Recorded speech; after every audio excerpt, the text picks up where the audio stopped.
Vice-champion olympique il y a 4 ans à Pyeongchang, champion d'Europe le mois dernier à Heerenveen, Barswing était considéré comme le grand favori du départ groupé, Mass Start, sa spécialité, des Jeux Olympiques de Pékin.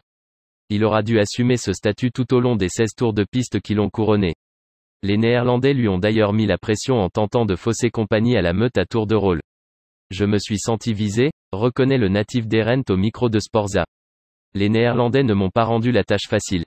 Je savais qu'ils tenteraient leur chance un par un et ils ont parfaitement couru, ce n'était pas un scénario idéal pour moi.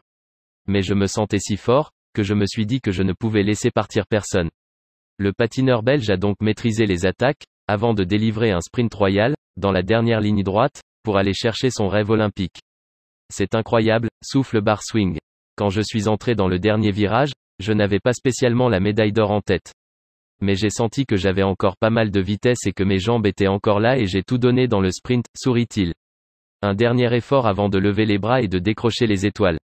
J'ai toujours dit que c'était mon rêve de décrocher une médaille d'or aux Jeux Olympiques, c'est magnifique d'y arriver ici aujourd'hui, savoure encore le nouveau champion olympique du départ groupé.